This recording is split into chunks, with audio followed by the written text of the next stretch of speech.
तो हेलो नमस्कार दोस्तों, फिर से स्वागत है हमारे यूट्यूब चैनल में। तो आज का जो वीडियो आपको मैं बताऊंगा कि फ्यूचर जनरली में रीइंबर्समेंट क्लेम फॉर्म कैसे फिलअप करते हैं वही बताऊंगा। तो चलिए देखते हैं फटाफट से फॉर्म कैसे फिलअप करते हैं। फॉर्म कुछ इस तरीके से आपको मिल जाएगा देखने में। फॉर्म आपको मैंने डिस्क्रिप्शन में लिख दे दूँगा, तो आप जाकर के आप चेकआउट कर सकते हैं। तो चलिए देखते हैं फॉर्म।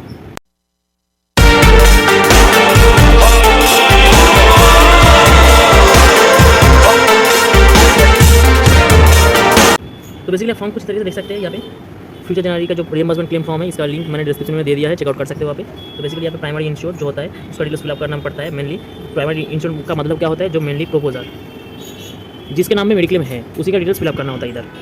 पॉलिसी नंबर, आपको पॉलिसी नंबर मिल जाएगा हर पॉलिसी में। अगर कॉर्पोरेट पॉलिसी होगा तो छोड़ दीजिएगा, बेसिकली आपके पास सामने पॉलिसी नंबर नहीं भी हो सकता है तो छोड़ दीजिएगा, कोई प्रॉब्लम नहीं है। तो उसके बाद क्या करना होता है, यहाँ पे अगर कॉर्पोरेट पॉलिसी है तो यहाँ पे बेसिकली क्या करना होता है, यहाँ पे टीपीए नंबर जो इंश्योर्ड आईडी कार्ड नंबर होता है, जो टीपीए कार्ड नंबर होता है, मेडिक्लेम कार्ड नंबर, वो नंबर यहाँ पे डालना होता है। बेसिकली यहाँ पे कार्ड नंबर डाल देना होता है, ठीक है। यहाँ पे नेम, यहाँ पे नेम का मतलब होता है क्या कि इन जो प्रोपोजर है उनका नेम डालना होता है, इधर नेम डालना होता है। यहाँ पे एड्रेस डाल दीजिएगा, ध्यान से देख लीजिएगा। ईमेल एड्रेस कोई भी दे सकते हैं आप। ईमेल एड्रेस ऐसा नहीं है कि आपका फोन में जो मतलब मेडिक्लेम में जो रजिस्टर किया हुआ है वही ईमेल एड्रेस देना पड़ेगा आपको, कोई भी ईमेल एड्रेस आप दे सकते हैं। मोबाइल नंबर वो सेम ही है, कोई भी मोबाइल नंबर आप दे सकते हैं यहाँ पे। उसके बाद इंश्योरेंस हिस्ट्री। इंश्योरेंस हिस्ट्री का मतलब क्या होता है कि आपने कोई क्लेम लिया है, कोई क्लेम अवेल किया है फिलहाल रिसेंटली, कोई दूसरा क्लेम है आपके पास, दूसरा इंश्योरेंस है, तो उसका डिटेल्स फिलअप करना होता है। बेसिकली यहाँ पे नो कीजिएगा, ज़्यादा बेहतर रहेगा। अगर येस करेंगे तो सारा डिटेल्स फिल करना होता है, तो नो कर दीजिएगा, ज़्यादा बेहतर रहेगा, ठीक है। उसके बाद यहाँ पे पर्सन हॉस्पिटलाइज्ड, जो पेशेंट एडमिट हुआ था, पेशेंट, यहाँ पे पेशेंट का डिटेल्स फिल करना होता है यहाँ पे, ठीक है। ये भी हो सकता है कि प्रोपोजर ही पेशेंट है, तो दोनों जगह पे सेम डिटेल्स फिलअप कीजिएगा, प्रोपोजर का डिटेल्स और यहाँ पे पेशेंट का डिटेल्स, मतलब प्रोपोजर का डिटेल्स, तो कोई प्रॉब्लम नहीं है इसके साथ, ठीक है। तो चलिए बेसिकली यहाँ पे पेशेंट का नाम डालना होता है, पेशेंट नेम, पूरा डिटेल ध्यान से फिलअप करना होता है। यहाँ पे क्या रिलेशन क्या होता है इसके साथ, प्रोपोजर का क्या रिलेशन होगा, ठीक है, वो फिलअप करना होता है इधर प्रोपोजर के डिटेल्स में, मतलब रिलेशन के डिटेल्स में। क्या करता है पेशेंट, कोई भी टिक मार्क कर सकते हैं, बहुत सारे ऑप्शन है आपके सामने। एड्रेस आधार कार्ड के हिसाब से एड्रेस दीजिएगा, या फिर एड्रेस आधार कार्ड के हिसाब से मोबाइल नंबर कोई भी एक दे दीजिएगा। ऐसा नहीं है कि ईमेल एड्रेस आपको मोबाइल नंबर और ईमेल एड्रेस इंश्योरेंस में जो दिया हुआ है वही देना पड़ेगा, कोई भी दे सकते हैं। अगर नहीं है आपके पास ईमेल एड्रेस तो नहीं दीजिएगा, छोड़ दीजिएगा। उसके बाद नेक्स्ट पे में आते हैं, detail of hospitalisation, name of hospital, hospital का नाम इधर डालना है, इधर हॉस्पिटल का नेम डालना होता है। पेशेंट रूम कैटेगरी ऑक्यूपाइड, किस बेड में एडमिट था पेशेंट, डे केयर में एडमिट हुआ था या सिंगल ऑक्यूपेंसी में एडमिट हुआ था, मतलब जो सिंगल बेड होता है, सिंगल रूम जो होता है। ट्विन शेयरिंग, जो शेयरिंग रूम होता है। 3 बेडेड जो होता है, और मोर बेड मतलब जो कि जनरल बेड होता है, ठीक है। अगर जनरल बेड होगा तो लास्ट वाले में टिक मार्क कीजिएगा।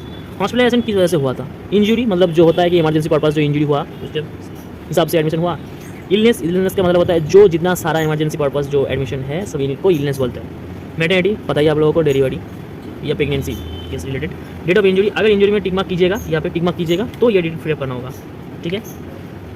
फिलहाल तो आप सारे ऑप्शन में ये फिलहाल के टाइम में फिलअप करना पड़ रहा है, तो पहले नहीं था। तो चलिए यहाँ पे डिटेल्स आपको फिलअप करना होता है कि किस दिन आपका प्रॉब्लम आपको आइडेंटिफाई हुआ था, किस दिन से प्रॉब्लम हुआ था, तो वो आपको डिटेल्स फिलअप करना होता है। एडमिशन डेट आपको फिलअप करना होता है। उसके बाद यहाँ पे टाइम आपको कहाँ से मिलेगा, फाइनल बिल में, जो हॉस्पिटल से आपको रिसीव हुआ है फाइनल बिल, वो फाइनल बिल आपको यहाँ पे मिल जाएगा उसमें। डेट ऑफ डिस्चार्ज, किस दिन डिस्चार्ज हुआ था, डिस्चार्ज टाइम मिल जाएगा आप लोगों को। उसके बाद अगर इंजरी हुआ है पेशेंट का तो यहाँ पे ये बॉक्स फिल करना होता है, नहीं तो छोड़ दीजिएगा। बेसिकली सेम ये पूरा पार्ट, अगर इंजरी हुआ है तो फिल करना होता है, नहीं तो छोड़ दीजिएगा। डिटेल ऑफ क्लेम, यहाँ पे थोड़ा सा समझने की जगह है। यहाँ पे क्या है कि pre hospitalisation expense, pre hospitalisation expense मतलब कि हॉस्पिटल में एडमिट होने के पहले जो सारा खर्चा किया है आप लोगों ने, वहाँ पे इसका अमाउंट डाल दीजिएगा। पोस्ट हॉस्पिटलाइजेशन मतलब पता ही आपको, हॉस्पिटल से छुट्टी होने के बाद जो खर्चा किया है वो यहाँ पे आएगा। हॉस्पिटलाइजेशन एक्सपेंस, हॉस्पिटल में एडमिट होने के टाइम में जो खर्चा हुआ है, इन हाउस में मतलब इन पेशेंट ट्रीटमेंट में आईपीडी में जो खर्चा हुआ है वहाँ पे आपको अमाउंट डालना होता है इधर।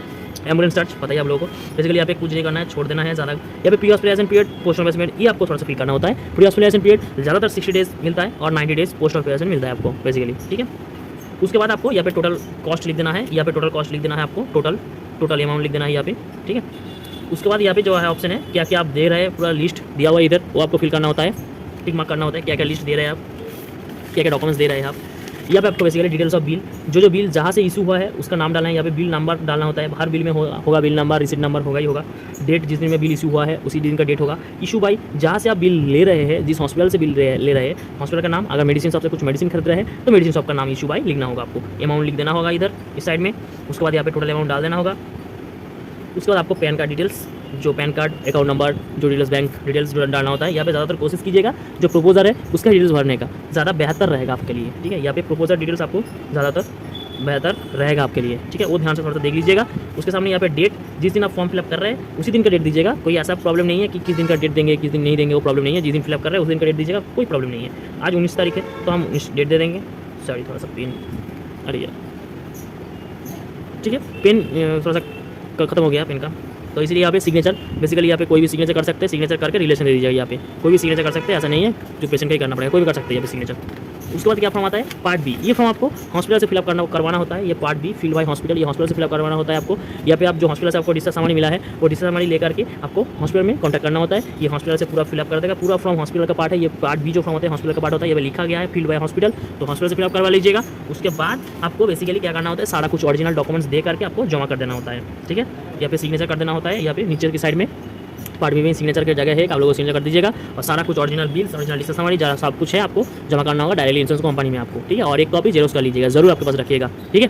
तो चलिए वीडियो आगे यही था।